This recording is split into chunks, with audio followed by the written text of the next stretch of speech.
Yeah. Mother Jan's going to lead us in a prayer. She is in the room with me, so and then she's going to do that, Rebecca. Thank you. So I'm going to turn it over to Mother Jan.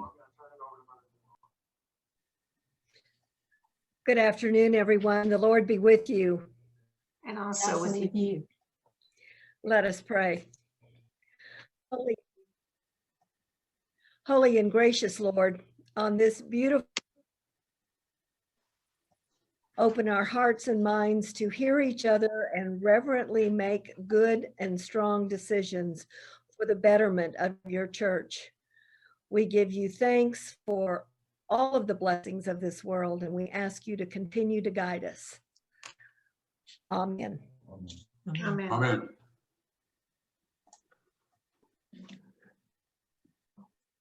Okay, let's try this now. Doesn't sound like we're getting any feedback. There you go. Thank you, Rebecca. I appreciate that. And your punishment is I'm appointing you parliamentarian. So Rebecca Cram is appointed as our parliamentarian, and Ryan Singh is appointed as our clerk. Ryan has just taken over as our vestry clerk. He is doing a fantastic job. We can't thank him enough for the work he's been doing here over the last couple months. And so if anything comes up from a parliamentarian or clerk standpoint, those are our officials. With respect to the way this is set up, before we go any further, I'd like to thank both our communications committee, Pat and Christine, for all the work they did in technologically getting this set up and going. And of course, our parish secretary administrator, Sarah Brockmeyer, who has been working so hard to get annual reports together, agendas together, all the messages that have been sent out. That's not just a thank you for this meeting, but everything she's done throughout the year. I don't know what we would have done without her. So thank you to Pat, Christine, and Sarah. If you would like to address the group, it sounds like you can kind of unmute yourself. I can't see all of you. You can also use the chat feature on Zoom if you've had something you'd like to bring up. So we will do the best we can. Hopefully this is the only time we will ever have to do this, and we'll be together again soon. So the next item on the agenda is the minutes of the last annual meeting. We are actually still tracking those down and compiling those. So we've marked on the agenda that that will be tabled.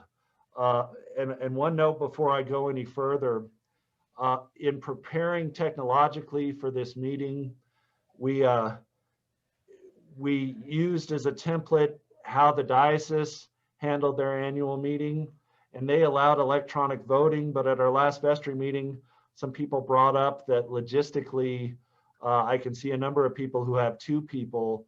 We didn't exactly know how we could have two people in the same room voting twice electronically. So what we determined to do, because we feel like there aren't a lot of motions, is we will be mailing out the decisions that the group has to make as a group for the annual meeting, specifically ratification of vestry appointments, appointment of delegates as needed, and approval of the budget, and any other matters that come forth. We'll be sending those out to you to return to the church to allow for the approval as required by our bylaw and canons. With respect to the minutes, if we have those ready and we get those sent out, we'll include those.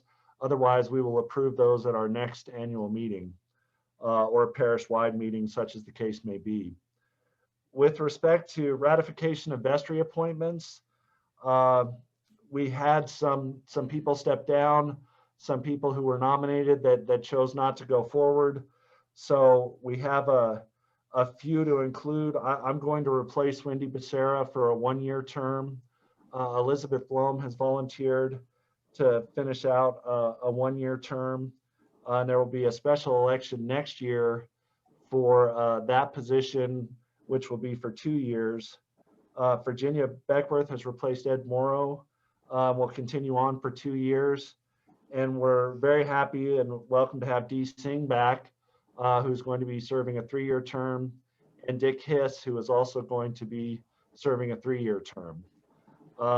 With that, the only person today that this is their last involvement in the vestry is Doug Pazinski, who I believe could not make it today, but otherwise, that's the current makeup, along with, of course, Rebecca Cram and Joyce Anglin, and of course, I'm going to forget 1 or 2 other people. But that is the current status of the vestry, and next year there will likely be a fairly large slate to be elected, but our hope is with the new rector, vestry won't be as challenging as it's been the last couple years. With respect to delegates and alternate delegates, we had a pretty large increase in our delegate representation to the diocesan convention. So including our wardens, we have Joyce Anglin, Wendy Becerra, Margie Booth, Priscilla Parrish, and of course our clergy representatives. Virginia Beckworth is an alternate, and we have 1 position vacant as an alternate. So if anyone has an interest in taking that position as an alternate delegate to convention, please let us know, because it will be a vestry appointment at our next meeting if we don't hear from anyone, but we'd certainly like someone to be willing to fill that role. That's convention and deanery. Yeah, and that also applies to deanery meetings as well. Mother Jan correctly mentioned. We haven't been too consistent about reminding our delegates about attending deanery meetings, but we will try to improve on that this year. In terms of senior warden and junior warden, Mother Jan has indicated she'd like me to continue for 1 more year as senior warden, and then my vestry term will be concluded. The junior warden is a vestry selection. Our current junior warden is Bruce Brown. I haven't heard any rumblings that he would be replaced. So as long as he wants to continue in that role, because he's doing a fantastic job, and it's certainly his to continue. And I'd like to thank Bruce for everything he did, particularly with respect to the air conditioning. When we're able to get back together again, we have new air conditioning in the sanctuary, the office wing, and Bruce worked very, very hard this year to get that going and get that completed. With respect to outgoing vestry, as I mentioned, Doug Pazinski has completed his term. I'd like to thank Doug. A lot of you that have been here a long time have known Doug and have known his parents when they were here and parishioners for many years. He did a tremendous work on communications and on the website during his service on the vestry. So we'd all like to thank Doug very much for the work he did. In terms of other awards, as many of you probably saw, Fran Chavez has submitted her resignation as bookkeeper. She was with us for over 15 years. I would say that Fran was wonderful to have here at St. Andrews. You know, we put together something to provide an award to her, and we're looking forward to kind of a new chapter and wish her all the best going forward in her next chapter in her life. So with that, I will move to the treasurer's report. Debbie, I've got a little bit of an intro before I'll let you take it over. Right now, Debbie Frazier is not really serving as treasurer or bookkeeper. She's kind of interim. You know, Fran had a personal tragedy very recently, and during that time, Debbie stepped in again. She had been our treasurer for a number of years to kind of make sure the budget process went well. And she really kind of saved us this year, because it would have been very, very hard to do without her. Right now, technically, the treasurer position is open, and we're going to be looking in the next month at our bookkeeper slash treasurer, for lack of a better term, situation. And making some revisions on that, and Debbie's input will be very, very helpful. And Mother Jan and Debbie have some ideas. With respect to the budget, we've presented the parish a balanced budget. In doing so, it takes into account an expected withdrawal from our diocesan pool, which we are actually in the process of doing now. And the remainder is taking into account using assets such as legacies that we'll receive. We're also in the process of applying for a PPP loan. We did not do that earlier in the year during the first round because our finances were good. Just to kind of give the parish an overview, the challenge, it's a little bit of a good news, bad news situation. We've had about 3 or 4 people that were very, very significant givers that have moved away and are no longer at St. Andrews. It is not to a person because of any kind of dissatisfaction with St. Andrews. It's just where they're going in their lives, or geographically they've just left. So our pledge situation was reduced fairly significantly because of that, from standard pledges of about 280,000 to about 215 to 220,000.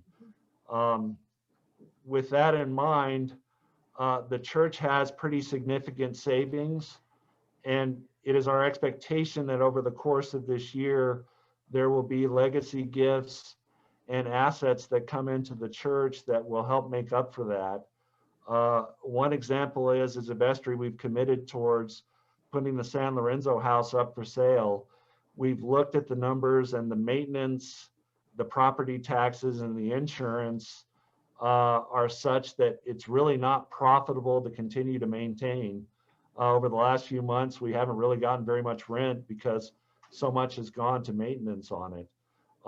So our expectation is, with the new rector coming in, that we will be in an asset situation and with savings that are larger than they've been in a long time, but concerns that the pledges have been reduced to where we're going to have to, for a period of time, be cutting into those assets.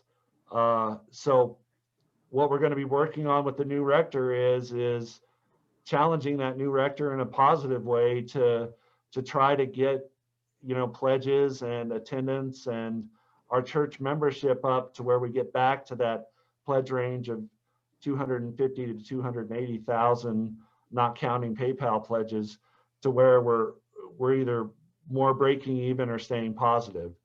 But overall, we're going to do fine this year, and I think with the new rector coming in, that the future is pretty bright. With that, I'm going to hand it over to Debbie if she wants to add some specifics to the budget. And more than anything, you're probably tired of hearing from me at this point. The one thing I'd like to say is this is an awesome church. In a time when most people are reducing pledges, you all have managed to increase them, and I'm impressed. And I'm impressed that with COVID and with everything we've got going on, you still continue to make your pledges, because I would have expected the opposite. So you did great. Thank you so much, because it makes what we do easier. I thought you would have documents in your packets, and I don't believe you do, but I would certainly share those with you. They're lengthy. There's probably like about 10 pages altogether. And if anybody wants those, let me know. Like David said, we do have a balanced budget, took some doing. I just got the Rio Grande Diocese pool, and that's up to $439,000 for the end of the year. And so all your little bits of income, you've got well over $500,000. But like the diocese pool and some of the other accounts, they're restricted, and you don't have access to them all the time. And I'm not sure what else you want to know, but I'm happy to go over the financials if you ever get them. I thought they would be in this packet, and they're not. So what I'd say on that note is, when we send them out for approval, we will be providing that information. Okay. Well, can I update the balance sheet then? Because the pool is, I'll update them, because you're not going to mail them out till like tomorrow. Yeah, it won't be till next week, but just to everyone here on the meeting, you will be able to look at the financials and the budget. And of course, you can approach myself or Debbie or Mother Jen or anyone on the vestry with specific questions you have in the process of approving those budget materials. But anyway, Debbie, anything else right now, or? No, I don't have anything else unless somebody's got some comments or questions. Okay, and I would reiterate, the reduction is from people who have left the parish because they moved away geographically, or a couple of people are going to different churches right now. For the people that are here and that were pledgers, as Debbie said, over 1/3 of you have increased your pledge, which during a time of transition is statistically not only rare, but a great benefit. So thank you to everyone who's doing that and helping this church really over the course of a very strange year when we haven't been able to meet as a church financially until here the last couple months. We've never really run into any kind of cash flow problems or anything where we needed to look at the diocesan pool. But that's where we are now. And over the course of this year, I think things are going to stabilize and we're going to be fine. So take a look at that information when it comes with the packet that you should be receiving later next week, or at the very latest early the week after. With respect to the senior warden's report, I don't want to repeat what I've put in the annual report very much, but just to say the two biggest items that I think are worthy of discussion is, first, in terms of opening the church, the diocese has essentially adopted the state's red to green framework. So basically, you're not in a position to where you can really open and have in-person church services until your county in New Mexico gets to green. I know a lot of you are keeping up with that. The numbers are improving right now. We were ready to open up back in October when things were going well, and then circumstances changed on us, and the diocese is taking a very public safety conscious approach where they don't want any parishioners coming down with this virus. In talking to Canon Lee at a meeting he attended with the vestry, the diocese kind of feels like as vaccinations increase and as time goes on, there's hopefully a large impact to where late spring, early summer, we're going to be in a position to where we're really looking at putting all this behind us. And right now, we're keeping our eye on it. As a vestry, we talk about it every meeting. We have some people who feel strongly one way and some people who feel strongly the other way. And we're trying to work with the diocese to get as open as soon as we can and in a manner that's as safety conscious as it can be. And the work that Bruce did, for example, in improving the air conditioning is part of that, so that we know that it's a safe place to be when we open up, hopefully here in the new year as soon as possible. Otherwise, in terms of the rector search, Nancy McMillan, who I can see in the bottom corner of my screen, is doing a fantastic job on the search committee. We have the OTM, portfolio profile that is essentially approved. It's fantastic. Nancy, you and your group are just doing a wonderful job. The next steps are that when that's complete, the diocese will then, for lack of a better term, market the position during the traditional hiring time, which is March through the July-August period. So it is our hope that we will have a new rector here in the mid to late summer. The market is unique and challenging because a lot of retirements have occurred in the Episcopal Church, because a lot of priests looked at the coronavirus COVID time as a good time as any to retire. So there's a lot of demand for rectors right now, but we feel like we have a great parish. We have solid finances. We're in a nice place to live. And our hope is we will get very good people that apply, and we'll have someone new here in the coming months. So those are the main two updates that I wanted to provide. With respect to other ministry reports and my reports, I I'd refer you, as I do every year, to the annual report packet. It's about 40 pages long, and it's got reports from all kinds of ministries that St. Andrews assists with, not only internally, but externally in the community.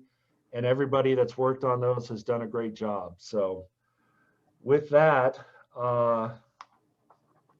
typically I would move to accept those reports, but anything we're going to do, we're going to be doing by paper ballot.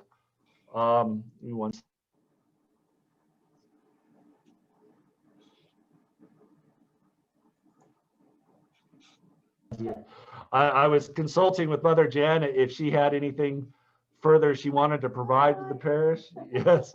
What I'd say is this, it is unique having an annual meeting in these circumstances. I could open for unfinished and new business. If anyone wants to address the group, let us know in the chat.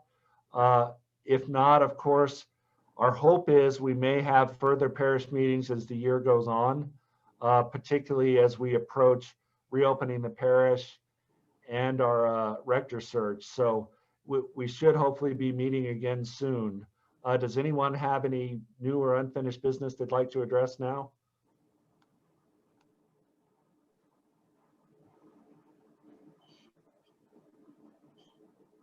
We have one question. If no priest located, does Mother Jan stay?